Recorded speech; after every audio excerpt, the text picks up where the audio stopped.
So hello, everybody. I'm Liz Broekman. I'm here with Fidelity Bank's Power Vision. And today our special guest is Natalie Barranco. Natalie is the owner of Prime Business Advisory Solutions.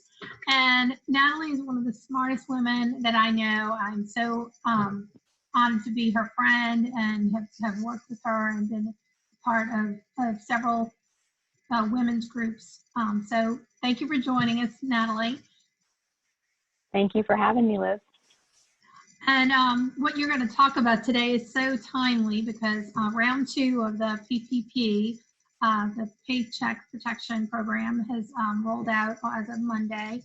So, and a lot of people have already gotten their funds. So it's kind of like a what's next. So, so we'd love to hear from you and hear your expertise. Sure. Well, thank you, Liz, for having me because this is an extremely important topic, and it's one that in this industry we're fielding phone calls left and right about. And so first of all, I want to preface it by saying that everyone is acting based on the guidance that's been issued, which has been slim in the area of forgiveness.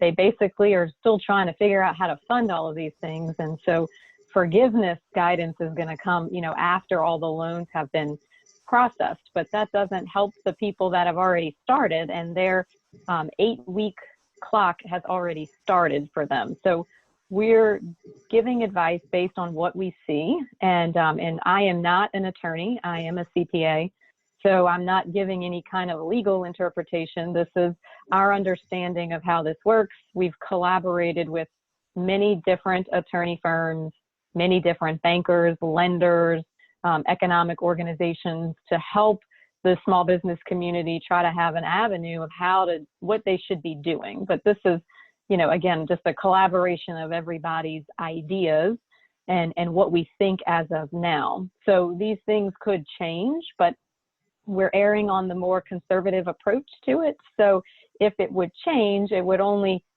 possibly help your picture versus put you in a different position. So the first things to start thinking about, is basically a lot of people are seeking forgiveness for this loan. So what does that look like? And so the first kind of topic around it is what is eligible for forgiveness. And none of the things on these lists are any different than what they've been from the beginning. So it's your payroll costs, which we'll talk a little bit more in detail about in a minute. It can be used for interest payments on those mortgage obligations that you may have, but it's only the interest. It's not the principal piece of that mortgage. And you can't prepay a bunch on that mortgage. And it had to be in place February 15th. So it can't be something that you decided to do kind of after the fact and are trying to put that through now. It would have had to have been already in place. If you have a rental payment, not a mortgage, but you pay rent to someone else, then that is eligible for forgiveness under this loan. But again, it had to be in place February 15th. Then there's the utility payments, which again had to have been in place in 2015, but that's your electricity, your water, transportation, telephone, internet services for your business. That those are all eligible in the eligible pool for forgiveness. So if you look closer at what exactly are payroll costs, this piece of this forgivable piece you should be somewhat familiar with because it was the same thing that you had to put together for your loan application to get it submitted to even process the loan. So this is not different than the information you've already put together, but that includes salary, hourly wages, commissions. It can include cash tips if you're a guaranteed payments like for a partnership or share of income. And we'll talk a little bit about the self-employed sole proprietors and later on, but that guidance came out and helped us. So that's what you put on your Schedule C, which went to that amount. Any of this vacation and medical leave and sick leave payment, if it's not the FMLA kind that is under the COVID that gets tax credits. So if you're getting tax credits for it, you can't count it for PPP. But if it's a regular medical leave that's for something other than COVID, that would count here. It's what you pay for your group health insurance for your employees. It's what you pay for any retirement benefit, and then anything on your state unemployment taxes are eligible on your payroll costs. So now that you know that list, what's excluded? These again are the same things that were excluded when you put the loan application together. So if anyone makes over $100,000, they're capped at the $100,000. And that means some people have asked me, well, we're only 5 months into the year. They haven't hit $100,000 yet. Well, that's not the way this works. It's that they're on track to make $100,000. So if you're a bi-weekly payer, that's no more than $3,846 per pay period. If you're bi-monthly, it's $4,166. And if you're monthly, it's $8,333. So those caps are per pay period, not, oh, well, they didn't make $100,000, so I'm going to pay, it's going to pay the whole portion. That's not the way this works. It also doesn't cover the employer's taxes that the employer pays for FICA and Medicare and federal unemployment. So the employer, even though your PPP can cover their salary, it's not going to cover those payroll taxes that you have to pay. You have to pay those out of your own operating account. If you have employees that live internationally, they're not included. Their wages can't be included. And then what I alluded to earlier, if you have those qualified sick leave wages or the family leave wages, which are credits under the Families First Coronavirus Response Act, those are also excluded. So once you kind of get through all of the definitions, then you can start to talk about what are the measurement points for forgiveness and kind of, you know, is there a catch in this? And so some things are just to be prepared for. And again, I want to reiterate that this is the way we understand it today. And we could get some clarifying guidance because it's not 100% clear on this, and different individuals can interpret this different ways. But we feel that this is the most conservative approach. So what they've said is that the employee count has to be the same on June 30th as it was on February 15th. Some people say it may be the end of your 8-week period, but if you go with June 30th, that's more like your worst case scenario. So if your 8-week period ended June 5th, as an example, you would still have to employ those individuals through June 30th.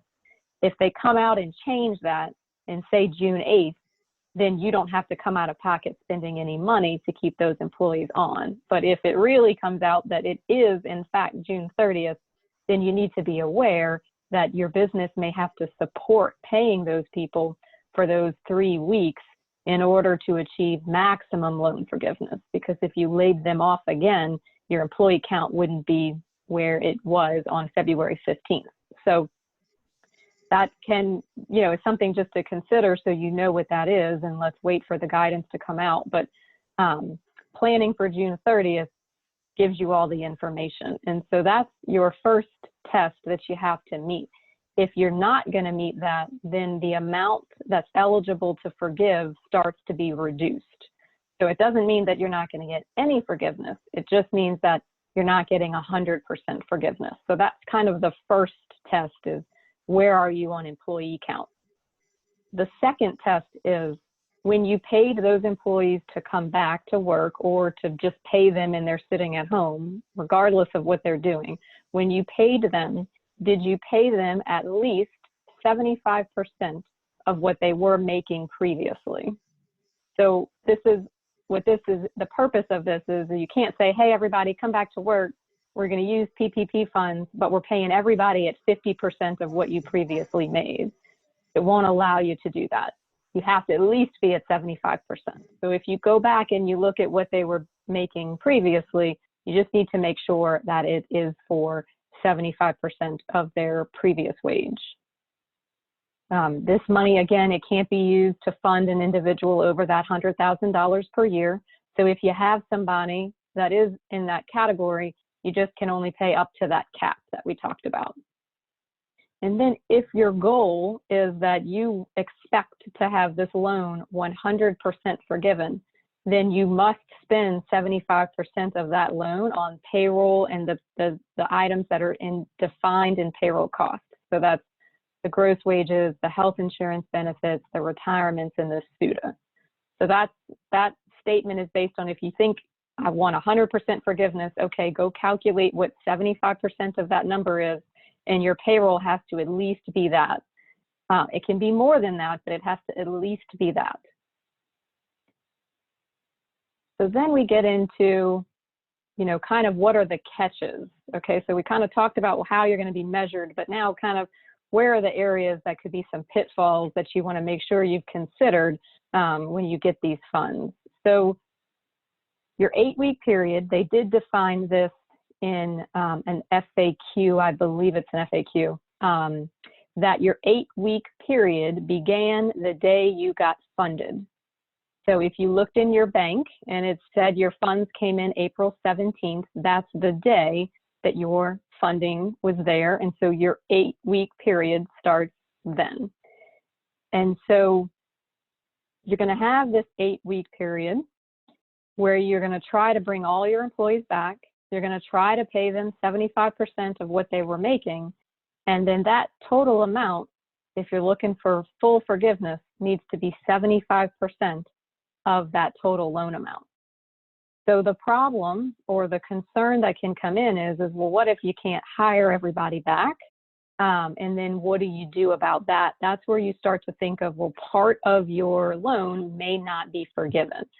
And one of the things I'm concerned about is that people applied for this thinking I'm going to get 100% forgiveness. And we're going to walk through a little example after this, but that may not be possible. It may not be the case. And if you don't do a little projection or forecasting around this, you're not going to know it, until you're at the end of this. And so, your 8-week period, like I mentioned, could end June 12th. And so if your measurement period is June 30th, then you need to keep those people on and employed for the next 2 to 3 weeks and pay for them, where your PPP forgivable piece cannot pay for it in order to do that. So that can be a potential concern until we get better clarification with guidance out of the Treasury or the SBA. And so then what happens if you're not able to spend at least 75% of your total loan on payroll costs? That part's going to convert to an unforgivable loan. So that balance remaining, where you're not able to spend all of the loan, becomes the unforgivable that converts to a true loan with the 2-year 1% term. And so the first 6 months is deferred, and that interest is deferred. And if you were going to do it at 100%, then you wouldn't have any payments due. You wouldn't pay that interest. But if you're not forgiven, then you're going to have to pay either a piece of that interest or most of that interest. And so a lot of employees are concerned, about not being able to meet that count to bring individuals back to what they were at February 15th. And so I guess the good news is they're not looking to see that I had hired Jane, and do I have Jane still employed on June 30th? They're not looking for the person, they're looking for the count. So if Jane decides she can't come back to work, but you then go and hire Susan, well, then you're okay. Your count is still 1 if that's the count you were working with. So if you have to bring back different individuals, then that's okay. And then again, the criteria over full forgiveness, and it's a little easier to show in an example, which we will get to. But if you can't spend the whole amount of money, and I'll show you an example of how that works out. Whatever you do spend, at least 75% of that spending has to be on payroll to get the rest of it forgiven. So you can't. So no matter what you use for rent and utilities, you're always got to look and make sure it's 25% or less of what you're spending in order for that piece to be forgiven. If you end up spending 30%, then it's not going to be all forgivable. So there's these little bitty ways the rules work together that can make someone not get that 100% forgiveness. So before I walk through an example, I wanted to pause just a second to see if there were any questions or anything that you wanted me to address before